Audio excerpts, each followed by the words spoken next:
Axial skeletal system consist of option A 40 bones, option B 80 bones, option C 206 bone और option D 126 bone. देखो दोस्तों, आपका जो skeletal system है totally कितना बोन होता है 206। इसके अलावा इसको टू पार्ट्स में डिवाइड करते हैं, एक्सियल स्केलेटल सिस्टम और सेकेंड है आपका अपेंडिकुलर। एक्सियल में कितना बोन होता है 80, तो राइट आंसर क्या होगा बी। इसके अलावा 206 में से 80 निकल गए, पीछे कितना बच जाएगा 126। अपेंडिकुलर में कितना हो जाएगा 126। इसके बाद दोस्तों अपन आगे बात करते हैं इस थोड़ा डायग्राम की तरफ। इस डायग्राम की तरफ आप थोड़ा ध्यान रखिए कि इसमें जो ये सेंट्रल पार्ट है, जो सेंट्रल पार्ट है बिल्कुल एक बॉडी के एकदम लंबवत लॉन्गिट्यूडल, ये रहेगा आपका एक्सियल। इसके लिए जो ब्रांचेज है, ठीक है, ये ब्रांचेज जिसको इधर उधर मूवमेंट करा सकते हैं, वो क्या रहेगा आपका अपेंडिकुलर। जो बॉडी का बिल्कुल लंबवत है वो टोटल कितना वन होता है 80 में अगर अपन काउंट करें तो सबसे पहले बात करता हूँ स्कल, ठीक है, ऑसिकल्स, आयोड, ठीक है। तो आपने देखा होगा आपकी फेस की बोन कितनी रहती है 14। इसके अलावा आपका जो क्रेनियम में कितनी बोन होती है 8। इसके अलावा अपन हायोड बोन 1 और आपका जो ऑसिकल्स है, एक ईयर में 3 बोन तो दूसरे ईयर में भी 3 रहेगा, टोटल कितना हो गया 6, 8 12 14 26, सॉरी 1 15 और 6 21 और 8 29, तो 29 आपकी ये बोन हो गई। इसके बाद अपन बात करते हैं रिब्स की। 12 पेयर रहता है और टोटली कितना हो जाएगा 24 बोन। इसके अलावा बात करते हैं अपन वर्टिब्रा का बहुत इंपॉर्टेंट है, टोटली 33 वर्टिब्रा रहता है, उसमें 24 सेपरेटली 2 वर्टिब्रा जॉइंट के साथ में रहता है। तो टोटली अगर एडल्ट की बात करें उसके नंबर ऑफ बोन्स कितना रहेगा 26।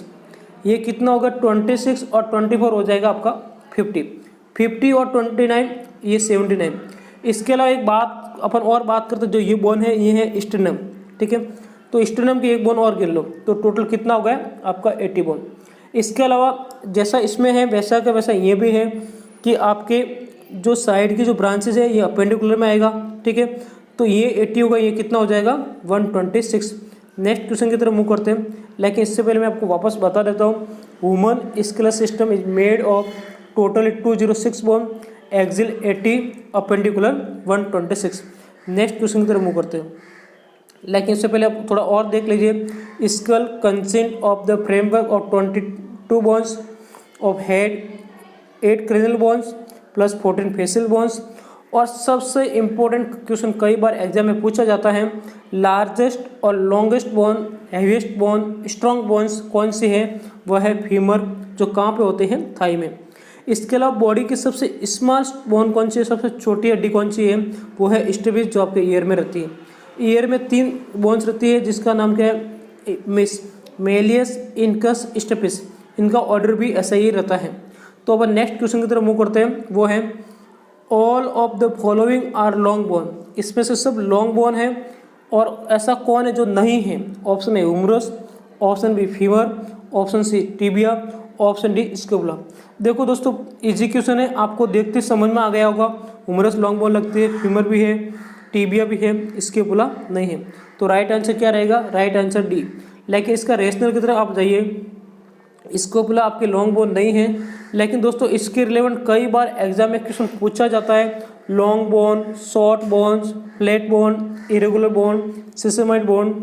तो आपके माइंड में ध्यान रखना से होता क्या है, बोन के ये क्लासिफिकेशन होते हैं कि लॉन्ग बोन मतलब जिसकी लेंथ लंबाई हो ज़्यादा होगी उसको अपन क्या बोलेंगे long bone. Just like example femur, humerus, tibia, fibula, radial, ulna, metacarpus, metatarsus, phalanges. ये दोस्तों स्क्रीनशॉट जरूर लीजिए या नोट डाउन जरूर कीजिए, क्योंकि आपके किसी भी आने वाले एग्जाम के लिए ये बहुत ही हेल्पफुल रहने वाली है। Short bones, flat bone, irregular bone और सिस्टेमाइड बोन्स। पटेला कई बार पूछा जाता है, भाई पटेला क्या है, पटेला का पूछा जाता है, स्टेनम का पूछा जाता है, फैलेंजेस का पूछा जाता है, तो स्कैपुला का पूछा जाता है। कई बार इसके रिलेवेंट पूछा जाता है, तो आपके माइंड में होना चाहिए। अपन जो दोस्तों इसको एक बिल्कुल एक अच्छे से डायग्राम में आपको बताया है कि लॉन्ग बोन कौन से है, ठीक है, क्यों अपन यहाँ क्वेश्चन में लॉन्ग बोन का ज़्यादा डिटेल करेंगे। तो फैलेंजेस लॉन्ग बोन रहेगा, मेटाटार्सस, टिबिया, फीमर, ठीक है, फिबुला। जो ये बोन जैसे इसके रिलेवेंट ऐसा कैसा हैंड में भी आप देख लो, फेलेंजेस मेटाटार्सस। तो ये बोन क्या होगा, याद करने का तरीका है आपके क्या है, आपके हाथ पैर की मैक्सिमम बोन्स, ठीक है, वो क्या रहेगा आपका लॉन्ग बोन रहेगा। लेकिन इसको उम्र से ऊपर आपका स्कैपुला को लॉन्ग बोन नहीं है, और आपके नीचे लोअर पार्ट में जो पटेला है ये भी लॉन्ग बोन नहीं है। तो नेक्स्ट क्वेश्चन की तरफ मूव करते हैं। Fibrous tissue connecting bone to bone is called, ठीक है, ऐसा कौन सा फाइब्रस टिश्यू जो बोन टू बोन मीन्स ऐसे बोन से बोन को जोड़ने वाले को अपन क्या बोलते हैं? Option A cartilage, option B tendon, option C muscles और ऑप्शन डी लिगामेंट। दोस्तों इस क्वेश्चन का आंसर आपको अपने हमारे कमेंट बॉक्स में देना है। बोन टू बोन को जोड़ने वाले को क्या बोलते हैं और बोन से मसल्स को जोड़ने वालों को क्या बोलते हैं? बहुत इंपॉर्टेंट क्वेश्चन है, आपके किसी भी एग्जाम में आ सकते हैं, तो इन दोनों का आंसर आपको देना है। मैं नेक्स्ट क्वेश्चन की तरफ मूव करता हूँ। Lateral curvature of the spine is called, कई बार एग्जाम में पूछा जाता है। Option A kyphosis, option B lordosis, option C sclerosis और ऑप्शन डी पेक्टस इवक्टम। तो देखो दोस्तों, जो लेटरल कर्वेचर है स्पाइन का उसको क्या बोला जाता है? उसको बोला जाता है स्क्लेरोसिस। लेकिन इसका अपन थोड़ा डिटेल में बताएंगे। देखो बहुत अच्छी पिक्चर है, आपको देखो दोस्तों देखते मजा आ जाएगा, ठीक है। और अच्छा लगे तो कमेंट जरूर करना हमारा वीडियो कैसा लग रहा है, ठीक है। और कुछ इंप्रूव का अगर आपको लगता है तो वो भी हमें ज़रूर बताइए। देखो दोस्तों अपन बात करते हैं स्क्लेरोसिस। स्क्लेरोसिस में क्या होता है? ये कर्व हो गया, ठीक है, थोड़ी भी बताऊंगा इसका, ये कर्व हो गया, ठीक है। लेटरल कर्वेचर बोलते हैं इसको, क्या बोलते हैं? Lateral curvature. इसके बाद में बात करते हैं काइपोसिस। काइपोसिस मोस्ट कॉमन साइज है, ठीक है। और ये देखो ये थोड़ा थोड़ा बाहर निकला रहता है। इसके अलावा अपन बात करते हैं लॉर्डोसिस, ठीक है। ये तीनों हो गए। इससे पहले मैं आपको थोड़ा थ्योरी पे लेके जाऊंगा। थ्योरी क्या, देखो ध्यान से देखो, ये है कि जो आपका स्क्लेरोसिस क्या है, लेटरल कर्वेचर है, या थोरेसिक रीजन में लेटरल कर्वेचर रहता है, और साइड टू साइड कर्वेचर। तो देखो देखिए दोस्तों, ये साइड टू साइड कर्वेचर हो रहा है। इसको ध्यान से देखिए, इस पिक्चर को देखते हुए आपको पता लग जाएगा। और कौन से रीजन में? थोरेसिक रीजन में। आपको देखो ऊपर कौन सा है, ठीक है, ये है आपका थोरेसिक रीजन। इसमें कर्वेचर, लेटरल कर्वेचर हो रहा है। इसको अपन क्या बोलते हैं? देखो ये इसका सीधा है, ठीक है, ये सीधा है, और ये हल्का सा कर्वेचर है। इसको अपन क्या बोलते हैं? स्क्लेरोसिस। भूलना नहीं दोस्तों, लेटरल कर्वेचर या side to side curvature. Next अपन बात करते हैं काइपोसिस। काइपोसिस क्या? Excessive curve of the thoracic region या posterior curvature of the spine, ठीक है। इसको हम ऑफ बैक कहते हैं या डोडो हम। ये इसके अदर नाम भी कई बार आते हैं, तो आपको इसको या तो स्क्रीनशॉट ले लीजिए या अपने नोट्स में इनको जरूर लिखिए, क्योंकि आपके किसी भी आने वाले एग्जाम के लिए काफ़ी हेल्पफुल रहेगा। देखो दोस्तों, काइपोसिस में क्या रहता है कि जो ये एक्सेसिव मतलब बहुत ज़्यादा बाहर आ जाएगा, ठीक है, बहुत ज़्यादा घूम बन जाएगी। देखो दोस्तों इस पिक्चर को देखो, इस पिक्चर में इधर उधर नहीं हो रहा है, ये सिर्फ आपके कर्व बन रहा है, ठीक है। ये जो सीधा है, सीधा नहीं होकर इधर हो रहा है। लाइक इसमें आपको कैसे हो रहा है कि इसमें आपका ये एक्सेसिव जो थोरेसिक रीजन में उसमें बहुत बाहर निकल जाता है, ये आपका काइपोसिस। नेक्स्ट अपन बात करते हैं, जो अब आगे बात करते, देखो इसमें क्या रहता है कि जो आपके काइपोसिस में प्राइमरी कर्वेचर रहता है, और जो आपके लॉर्डोसिस में क्या रहता है? सेकेंडरी कर्वेचर रहता है। तो लॉर्डोसिस की बात करें, excessive curve of thoracic region या anterior curvature of the spine, it's called swayback और होलोबर्ग। और ये प्रेगनेंसी और ओबेसिटी में मोस्ट कॉमन रहता है। प्रेगनेंसी और ओबेसिटी में मोस्ट कॉमन कौन सा रहता है? लॉर्डोसिस, ठीक है। इसमें ये देखो, अगर मैं आपको सिंपली बताऊं, ये प्राइमरी कर्वेचर, ये सेकेंडरी कर्वेचर, ठीक है। तो दोस्तों ये आपको माइंड में रखना है। नेक्स्ट क्वेश्चन की तरफ अपन बात करते हैं, ठीक है। इसको भी मैंने बताया है, इसको भी, इस पिक्चर को भी देख सकते हैं, जो सेकेंड वाला पिक्चर है ये भी बहुत इंपॉर्टेंट है, ठीक है। अभी अपन बात करते हैं नेक्स्ट क्वेश्चन की तरफ मूव करते हैं। Joint of the skull are known, जो स्कल में जॉइंट होते हैं उसको क्या बोलते हैं? Option A suture joints, option B cartilage joints, option C synovial joint और ऑप्शन डी ऑल ओवर। देखो दोस्तों, जो आपके स्कल में जो जॉइंट रहते हैं वो क्या इमूवेबल रहता है, मीन मूवमेंट नहीं कर पाते, उसको बोलते हैं सूचर जॉइंट्स या फाइब्रस जॉइंट। तो राइट आंसर क्या होगा? राइट आंसर आपका ए। राइट आंसर क्या है? ए। नेक्स्ट क्वेश्चन की मूव करने से पहले एक बार इसका मैं थोड़ा डायग्राम बता दूंगा। देखो दोस्तों, तीनों प्रकार के आपको जॉइंट बताए हैं, ठीक है, तीनों प्रकार के आपको जॉइंट बताए हैं। लेकिन देखो इसको देखो, ये आपका जो ब्रेन्स के जो है, ठीक है, इसको चूसर जॉइंट या फाइब्रस जॉइंट बोलते हैं, ठीक है। इनका मूवमेंट नहीं होता है, ये मूवमेंट नहीं करते। इसके अलावा साइनोवियल जॉइंट्स होता है, फुल मूवमेंट करते हैं। कार्टिलेज जॉइंट्स सब मूवमेंट करते हैं। 3 प्रकार के जॉइंट्स होते हैं, फाइब्रस जॉइंट्स, कार्टिलेज जॉइंट्स और साइनोवियल जॉइंट्स। या ऐसे भी बोल सकते हैं movable joints, non movable joints और इमूवेबल जॉइंट्स। तो ऐसे जॉइंट्स को डिवाइड किए। नेक्स्ट क्वेश्चन की तरफ अपन जाते हैं। लाइक इससे पहले आप थोड़ा देख लीजिए, चूसर जॉइंट्स बिटवीन द स्केल रहता है, इमूवेबल रहता है। कार्टिलेज जॉइंट्स आप सेमी मूवेबल जॉइंट्स होता है और वर्टिब्रल बोन्स में रहता है। और साइनोवियल जो जॉइंट्स रहते हैं वो कहाँ पे रहता है, साइनोवियल कैविटी में। और साइनोवियल जॉइंट्स भी आगे 5 टाइम्स में डिवाइड होते हैं, जो अपन शायद नेक्स्ट वीडियो में अपन इसका डिस्कस जरूर करेंगे। नेक्स्ट है Pott fracture is the fracture of, जो पोर्ट फ्रैक्चर रहता है वो कहाँ पे होता है। Option A spine, option B ribs, option C ankle और option D femur. Right answer देखो दोस्तों, जो पोर्ट फ्रैक्चर रहता है, ठीक है, वो कहाँ पे होता है, वो रहता है एंकल में। तो right answer C. Right answer क्या है, सी। नेक्स्ट है जो फ्रैक्चर, देखो दोस्तों बहुत अच्छी इमेज लाई इसकी। Fracture of the distal end of the lateral leg bone, ठीक है, near ankle called port fracture. Port fracture कहाँ पे होता है कि जो आपका लेटरल लेग होता है उसके डिस्टल एंड्स पे, ठीक है, प्रोक्सिमल एंड्स पे उसको अलग बोला जाता है। जो डिस्टल एंड्स में जो फ्रैक्चर रहता है लेटरल लेग में, ठीक है, उसको क्या बोला जाता है, पोर्ट फ्रैक्चर। तो देखिए दोस्तों कि ये आपका पोर्ट फ्रैक्चर, इसको मैंने यहाँ, ये आपका जो फ्रैक्चर है ये पोर्ट फ्रैक्चर है, ठीक है। ये आपका टिबिया, ये आपका फिबुला, ठीक है। यहाँ पर जो आपका एंकल रहता है, ठीक है, एंकल में कौन सी बोन्स के नियर रहता है, टेलस। तो और इसके जो आपका एंकल है उसके कौन से डिस्टल एंड्स में जो फ्रैक्चर रहता है उसको अपन क्या बोला जाता है, उसको बोला जाता है पोर्ट फ्रैक्चर। इसके अलावा दोस्तों एक होता है कुले fracture, distal end of the radius nearest joint, उसको क्या बोला जाता है, कुले फ्रैक्चर। ये फ्रैक्चर के रिलेटेड भी कई बार एग्जाम में क्वेश्चन आते हैं।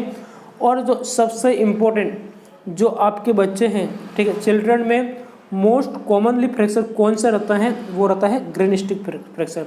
कई बार एग्जाम में क्वेश्चन पूछा जाता है, चिल्ड्रन में मोस्ट कॉमनली फ्रैक्चर कौन सा रहता है। राइट आंसर क्या रहेगा, ग्रेन स्टिक फ्रैक्चर। क्वेश्चन है पोर्ट डिजीज। कई बार लोग क्या बोलते हैं, पोर्ट डिजीज को और पोर्ट डिजीज को, पोर्ट और पोर्ट को एक ही मान लेते हैं, लेकिन दोनों डिफरेंट है। पोर्ट डिजीज क्या है, ऑप्शन है TB meningitis, TB spine, TB bones और टीबी लंग्स। तो राइट आंसर क्या रहेगा, जो आपके स्पाइन की जो टीबी रहती है उसको क्या बोला जाता है, पोर्ट डिजीज। राइट आंसर क्या होगा, बी। लेकिन इसके थोड़ा अपन रेशनल की तरफ जाते हैं कि जो पोर्ट डिजीज क्या रहता है कि लंदन का एक सर्जन था जिसका नाम पोर्ट के नाम पे था, इसलिए उसने अपने नाम पे इसका रखा पोर्ट डिजीज, ठीक है। और पोर्ट डिजीज के अदर्स नाम क्या है, इसको स्पाइन टीबी भी बोलते हैं, स्पाइन टीबी। इसके अलावा ट्यूबरकुलोसिस, स्पॉन्डिलाइटिस भी बोलते हैं। और इम्पोर्टेंट थिंग्स जो इसका पॉजिटिव ऑर्गेनिज्म रहता है, माइक्रोबैक्टीरियम ट्यूबरकुलोसिस रहता है। और ऐसे भी बोल सकते हैं कि जो लंग्स के अलावा जो नॉन पल्मोनरी टीबी रहता है उसी की कैटेगरी में आता है, ठीक है। ट्यूबरकुलोसिस इसका पॉजिटिव ऑर्गेनिज्म रहता है। और इसमें क्या रहता है, जो आपका बोन रहता है, बोन का डिस्ट्रक्शन होता है या उसमें फ्रैक्चर रहता है। और कई बार वर्टिब्रा क्या हो जाता है, कोलैप्स रहता है। और लास्ट में जो फाइनली जो कंडीशन रहती है उससे क्या होता है, काइपोसिस। काइपोसिस के बारे में मैंने आपको अच्छे से बताया। नेक्स्ट क्वेश्चन की तरफ मूव करते हैं। The surgical procedure done to relieve pressure in compartment syndrome. कई बार एग्जाम में क्वेश्चन पूछा जाता है related to compartment syndrome. Compartment syndrome क्या होता है और उसको रिलीव करने के लिए क्या जाता है, क्या करना होता है। तो option A open reduction with internal flux fixation, option B, option C fasciectomy, option D arthroplasty. देखो दोस्तों राइट आंसर क्या है, फिसेक्टोमी। फिसेक्टोमी कैसे करते हैं इसके रिलेटेड दिखाने के लिए मैं आपको बहुत एक गजब की इमेज लाया हूँ। फिसेक्टोमी होता क्या, देखो फिसेक्टोमी क्या होता है, एक सर्जिकल इंसिजन रहता है, ठीक है, और डिवीजन ऑफ द फेसिया। और एक कॉमनली सर्जिकल प्रोसीजर किसके लिए किया जाता है, जो आपका कंपार्टमेंट सिंड्रोम का जो प्रेशर है उसको रिलीव करने के लिए फिसेक्टोमी की जाती है। तो बहुत इंपॉर्टेंट है। अब बात करते हैं कंपार्टमेंट सिंड्रोम क्या होता है। देखो दोस्तों क्या रहता है कि जो आपका टिश्यू का जो प्रेशर रहता है वो इंक्रीज हो जाता है। क्यों रहता है कि एनाटॉमिकल कोई कोज होता है, सपोज ब्लड फ्लो कम हो गया, ठीक है, इंचीमिया हो गया। क्यों रहता है, सपोज आपका फ्रैक्चर हो गया, फ्रैक्चर के आसपास आपके क्या है कि आपका प्लास्टर करते हैं, प्लास्टर की वजह से उस एरिया का क्या रहता है कि ब्लड सप्लाई आगे वाले पोर्शन के लिए कम रहती है, तो वहाँ पे क्या टिश्यू प्रेशर बढ़ जाता है, तो उस चीज़ को अपन क्या बोलते हैं, कंपार्टमेंट सिंड्रोम। कंपार्टमेंट सिंड्रोम देखने के लिए जिसने भी नहीं देखा, बहुत सारे लड़के बोलते सर हमने हॉस्पिटल में काम नहीं किया है, उनके लिए मैं बहुत अच्छे से इमेज लेकर आया हूँ, ध्यान से देखना। देखो दोस्तों, देखो ध्यान से, कंपार्टमेंट सिंड्रोम होता क्या है। देखो यहाँ पे आप देखोगे ना, तो यहाँ पे थोड़ा ब्लैक ब्लैक हो रखी है और मतलब थोड़ा सूजन है, मतलब टिश्यू परफ्यूजन बढ़ा हुआ है, ठीक है। तो ये है इसका कंपार्टमेंट सिंड्रोम। कंपार्टमेंट सिंड्रोम मतलब जो आपका नर्व और वेसल्स कंप्रेस हो गई है, ठीक, कंपार्टमेंट से कंप्रेस हो गई है। क्या कंप्रेस हो गई, आपकी नर्व और वेसल्स, उसकी वजह से वहाँ पे स्वेलिंग हो गई, उसको बोलते हैं कंपार्टमेंट सिंड्रोम। उसको जो रिलीव करने का जो तरीका है वो है, देखो दोस्तों ये तरीका है, प्रेशर को निकालेंगे, ठीक है, उसका इंसिजन लगाएंगे, फेसिक्टोमी करके उस प्रेशर को रिलीव करेंगे। तो इसको अपन क्या बोलते हैं, ये कंपार्टमेंट सिंड्रोम और ये क्या है, फेसिक्टोमी। नेक्स्ट क्वेश्चन की तरफ मूव करते हैं। बोन रिमॉडलिंग हार्मोन, जो बोन को जो रिमॉडल करता है उस हार्मोन का क्या नाम है। Option A PTS, option B vitamin D, option C thyroxine और option D calcitonin. Right answer D calcitonin, right answer D calcitonin. Bone remodelling या जो बोन इज रिबोर्न या न्यू बोन फॉर्म कौन करता है, कैल्सिटोसिन करता है। और कैल्सिटोसिन को प्रोड्यूस कौन करता है, thyroid glands. Important question, calcitonin hormone का सिक्रेशन कौन करता है, थायराइड ग्लैंड्स। और कैल्सिफिकेशन ऑफ बोन्स के लिए बहुत ही इंपॉर्टेंट रहता है कैल्सिटोसिन हार्मोन। तो देखो दोस्तों, ये आपको मैंने बताया है कि जो थायराइड ग्लैंड्स रहते हैं, थायराइड्स की जो अलग अलग सेल्स रहती हैं, जस्ट लाइक अलग अलग सेल्स रहती है थायराइड ग्लैंड्स की, फॉलिकल सेल, पैराफॉलिकल सेल्स, कैपिलरीज, ठीक है। अभी इस जो आपको समझाना मैं ये चाहता हूँ कि पीटीएस का और इसको बोन फॉर्मिंग सेल क्यों बोला जाता है। बोन फॉर्मिंग सेल क्यों बोला जाता है कि बोन को रिफॉर्म करता है, ये इसका बोन का फॉर्मेशन करता है, बोन का मॉडल करता है, या बोन में कैल्शियम का जमाव करता है। थोड़ा इसको आप इस पिक को देखो, ब्लड प्लाज्मा में कैल्शियम ज़्यादा हो गया, तो वहाँ से बोन की तरफ कैल्शियम कौन लेके जाएगा, वो है आपका कैल्सिटोसिन, ठीक है। और पीटीएस क्या करता है, जैसे बोन में कैल्शियम ज़्यादा हो गया तो बोन से वापस लेके जाएगा हार प्लाज्मा में। तो ये एक दूसरे के क्या है, एंटी ऑपोजिट है, एक दूसरे के क्या है, ऑपोजिट है। तो इसलिए कैल्शियम को क्या कहा जाता है, कैल्शियम को बोन रिमॉडलिंग हार्मोन भी बोला जाता है। नेक्स्ट क्वेश्चन की तरफ मूव करते हैं। ऑस्टियोपोरोसिस डिजीज बहुत इंपॉर्टेंट क्वेश्चन है, कई बार एग्जाम में पूछा जाता है ऑस्टियोपोरोसिस किसकी डिजीज है और होता क्या है। Option A skin, option B bones, option C brain और ऑप्शन डी मसल्स। जो आपका ऑस्टियोपोरोसिस है वो किसका है, बोन्स का डिजीज है। और ऑस्टियोपोरोसिस में क्या होता है, सिंपल सा डेंसिटी कम होता है, बोन की जो डेंसिटी है वो कम हो जाती है, उसको अपन क्या बोला जाता है, ऑस्टियोपोरोसिस। तो राइट आंसर क्या है, राइट आंसर बी। अभी अपन बात करते हैं ऑस्टियोपोरोसिस। देखो बहुत इंपॉर्टेंट मैंने इमेज लाई है कि ये नॉर्मल सेल्स है, ये ऑस्टियोपोरोसिस, ठीक है, धीरे धीरे, और ये बिल्कुल सीवियर ऑस्टियोपोरोसिस है, ठीक है। या इसको देखो, ये एक हेल्थी बोन है और ये ऑस्टियोपोरोसिस, मतलब डेंसिटी वो क्या हो जाती है, कम हो जाती है। डेंसिटी कम का मतलब थोड़ा और अगर मैं अच्छे से एक्सप्लेन करूँ तो इसको थोड़ा देखो और इसको देखोगे तो आपको इजीली समझ में आ जाएगा कि दोनों में डिफरेंस क्या है, ठीक है दोस्तों। नेक्स्ट अपन इसका थोड़ा देखो, ऑस्टियोपोरोसिस में क्या रहता है, डी मिनरलाइजेशन ऑफ बोन या लो बोन मास या डेंसिटी, बोन की डेंसिटी कम हो जाना, बोन का मास कम हो जाना, या बोन्स की जो मिनरल्स है वो कम हो जाना, उसको अपन ऑस्टियोपोरोसिस बोलते हैं। और इसमें क्या होता है, मोस्ट ऑफ जो बोन्स में क्या रहता है, कैल्शियम रहता है। तो it is disease of bone in which removal of the calcium of bone is more than the deposition, जितना डिपोजिशन नहीं होता है उससे ज़्यादा रिएब्जॉर्प्शन हो रहा है, और इसकी वजह से आगे जाके पैथोलॉजिकल फ्रैक्चर होने की बहुत ज़्यादा पॉसिबिलिटी रहते हैं, पैथोलॉजिकल फ्रैक्चर होने की बहुत ज़्यादा पॉसिबिलिटी रहती है। नेक्स्ट है DEXA scan is used for diagnosis of, जो आपका डेक्सा स्कैन आजकल मोस्ट कॉमनली मतलब डायग्नोसिस टेस्ट है कि जिसकी भी ऐसा बोन्स का कुछ असर रहता है उसको डेक्सा स्कैन निकलाया जाता है। तो option A breast cancer, option B osteoporosis, option C CAD coronary artery disease और ऑप्शन डी पल्मोनरी एम्बोलिज्म। देखो राइट आंसर क्या है, right answer B osteoporosis, right answer क्या है, ऑस्टियोपोरोसिस। अब डेक्सा का कई बार फुल फॉर्म पूछा जाता है, डेक्सा होता क्या है, ड्यूल एनर्जी एक्सरे एब्जॉर्मेट, ठीक है, एब्जॉर्मेट्री। और ये क्या मानता है, जो आपका जो बोन्स की जो डेंसिटी है उसको मेजर करता है, ठीक है, कितना प्रतिशत या कितना मिनरल है, या उसमें जो मिनरल्स का जो कंसंट्रेशन है, सांद्रता है वो कितनी है। और डायग्नोसिस किसके लिए, ऑस्टियोपोरोसिस। ऑस्टियोपोरोसिस में क्या रहता है कि बोन की जो डेंसिटी है वो कम हो जाती है। उनको मेजर के लिए कौन सा टेस्ट यूज किया जाता है, डेक्सा स्कैन। डेक्सा का फुल फॉर्म क्या है, ड्यूल एनर्जी एक्सरे एब्जॉर्मेट्री। नेक्स्ट कुछ की पॉइंट है जो आपके आने वाले एग्जाम के लिए बहुत हेल्पफुल रहेगा। Option A, Haversian canal. Haversian canal कहाँ पे मिलता है, बोन या कॉम्पैक्ट बोन में। और कॉम्पैक्ट बोन का स्ट्रक्चर यूनिट क्या है, हेवर्सियन कैनाल। कई बार ऐसे आपको कुछ क्वेश्चन किया जाता है, हेवर्सियन कैनाल किसके रिलेवेंट है, तो किसके रिलेवेंट है, बोन के रिलेवेंट। कौन सी बोन के रिलेवेंट है, कॉम्पैक्ट बोन। और इंपॉर्टेंट थिंग्स क्या है, कॉम्पैक्ट बोन का स्ट्रक्चर यूनिट क्या है, हेवर्सियन बोन। इसके अलावा स्पॉन्जी बोन्स है, उसका नाम दूसरा है कैंसिलस बोन, ठीक है। स्पॉन्जी बोन्स का दूसरा नाम क्या है, नेक्स्ट है एलिस सेन। एलिस सेन क्या है दोस्तों, एलिस सेन जो आपका फीमर है, जो अपेक्टर फीमर है वो शॉर्ट हो जाती है, उसके साइज थोड़ा लंबाई थोड़ा कम हो जाती है, उसको एलिस सेन बोलते हैं। फ्रैक्चर का डेफिनेशन क्या है, कंप्लीट और incomplete damage of the continuity of the bone कॉल्स बाय द फ्रैक्चर। इसके अलावा शेप ऑफ स्पिनोइड बोन। स्पिनोइड बोन का शेप कैसा रहता है, बेट और butterfly. Knee cap is also known as a patella. Patella is also known as a knee cap. और दोस्तों ये जो हमारा लिंक दे रखा है, इस लिंक को आप क्लिक कर सकते हैं। और इस पीडीएफ को पाने के लिए इसका लिंक डिस्क्रिप्शन बॉक्स में आपको मिल जाएगा। और दोस्तों और subject wise study material, CSO study material के रजिस्ट्रेशन शुरू हो गए। कोई भी पर्सन इंटरेस्टेड हो तो हमारे व्हाट्सएप नंबर पे मैसेज कर सकते हैं। और दोस्तों वीडियो अच्छा लगा है तो हमें कमेंट ज़रूर कीजिए।